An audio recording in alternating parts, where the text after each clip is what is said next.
कल तक मैंने आपको बताया था एवरेस्ट मेरी शिखर यात्रा।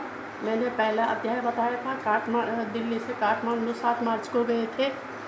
अब मैं आपको बताऊंगी जो पहला बेस कैंप है, जो नंबर 1 बेस कैंप है, वो 6000 मीटर पर लगा हुआ है।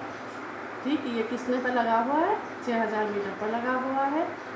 ठीक, और इनके जो नेता है उनका नाम है कर्नल खुल्लर। ठीक है, अब इनके साथ एक और सेकंड वाला है, उपनेता है। जैसे पहला बॉस होता है, दूसरा बॉस होता है, ऐसे ही उपनेता है। इन्होंने क्या किया, प्रेमचंद, उनका नाम था प्रेमचंद, जो अग्रिम दल का क्या कर रहे थे, नेतृत्व कर रहे थे।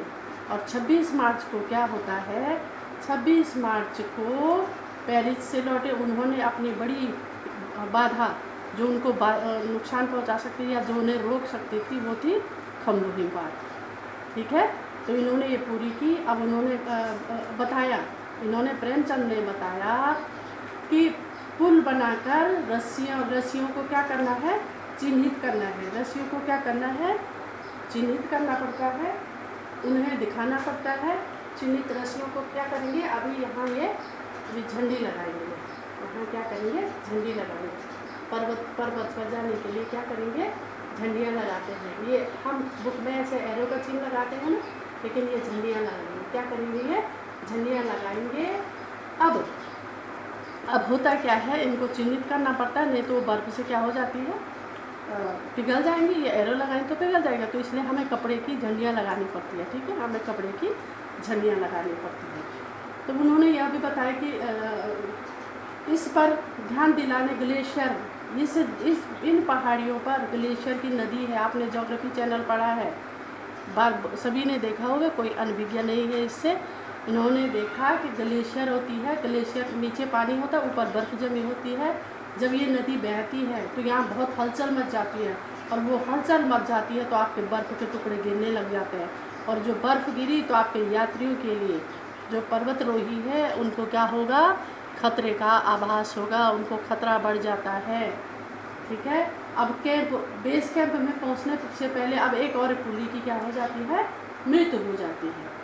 अब एवरेस्ट लेखक ने एवरेस्ट को पहले यहाँ से यहाँ एवरेस्ट को देखा, जो लेट से और मुझसे पहाड़ियों से क्या थी, घिरी हुई थी, और बर्फ की टेढ़ी मेढ़ी नदी निहार रही थी। कौन, लेखिका।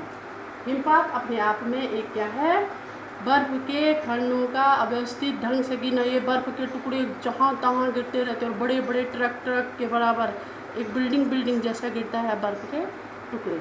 ठीक है, तो ये बहुत अव्यवस्थित है। अब बहुत मुश्किल है यहाँ चलना। अब क्या होता है, दूसरे दिन क्या होता है, यहाँ पर कहीं कुल्ली घायल हो जाते हैं, 1 दर्जन कुल्ली घायल हो जाते हैं। इनको नीचे पहुँचा दिया जाता है, बेस कैंप नीचे पहुँचा दिया जाता है इनको। दूसरे दिन क्या होता है, अधिकांश सामान हिमपात के आधे रास्ते पर ले गए। यहाँ एक डॉक्टर मीनू है, वो एल्युमिनियम की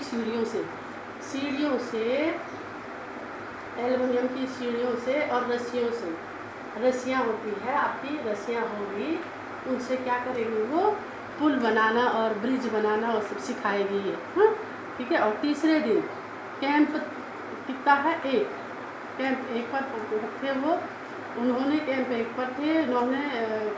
अब कैंप 1 पर जब वो थे तो अगले 29 अप्रैल को वो तो कैंप 4 पर पहुंच गए। 29 अप्रैल को कहाँ पहुँचे, कैंप 4 पर पहुँचे। वहाँ पहुँचे और यहाँ संतोषजनक प्रगति थी, ये बहुत अच्छा था। यहाँ से वो यहाँ पहुँच गए, बहुत अच्छी प्रगति थी उनके लिए, बहुत अच्छा था ये। अब यहाँ क्या होता है, उस दिन जब वो उधर ही थे तो यहाँ तेंजिंग आते हैं, जो हमारे एवरेस्ट के पहले विजेता है। तेंजिंग और हिलेरी बोलते हैं ना, जो एवरेस्ट पर पहले पहुँचे थे, वो यही है। वो अपनी बेटी डेकी के साथ आए थे।